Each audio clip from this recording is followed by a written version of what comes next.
सर्दी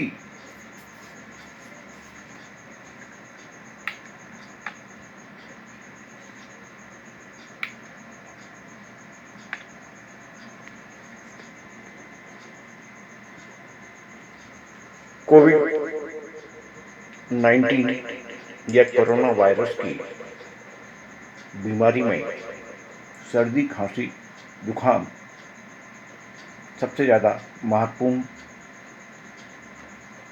रोल अदा कर रहा है। वैसे भी सर्दी, खांसी, जुखाम अधिकतर तापमान के उत्तरावर्तन पर निर्भर करती है। इसके अगर संबंध में आंकड़े देखें तो भारत के लिए खुशी की बात यह है कि भारत में वर्तमान में भी 30 डिग्री से ज़्यादा तापमान मध्य प्रदेश और मध्य भारत के सभी राज्यों में है। स्वाभाविक सी बात है, इससे सर्दी, खांसी और जुखाम की संभावना कम रहती है। दूसरी तरफ जिन देशों में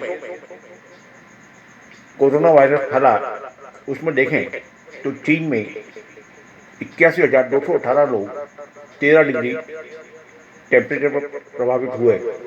इटली में यह तापमान 10 डिग्री पर 74,386 लोग प्रभावित हुए।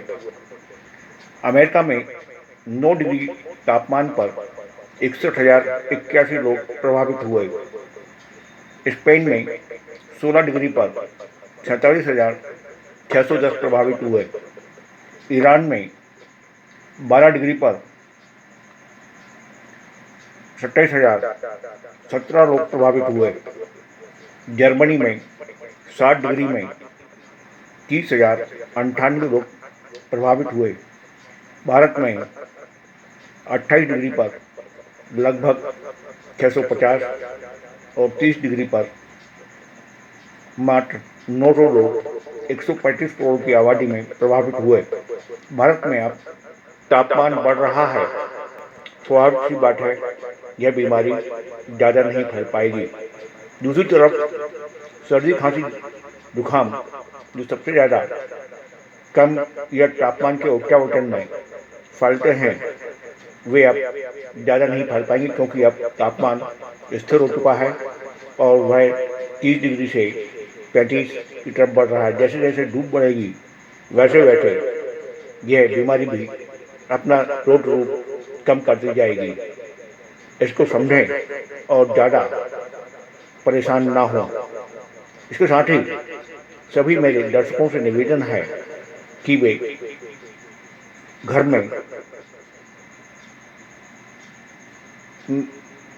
अदरक, तुलसी, काली मिर्च, हल्दी, लौंग आदि का काढ़ा बनाकर दिन में 2-2, 3-3 घंटे से पीते रहें ताकि आपके साथ सर्दी, खांसी और जुखाम की बीमारी या उससे उत्पन्न सांस लेने की बीमारी आपको परेशान न कर सके।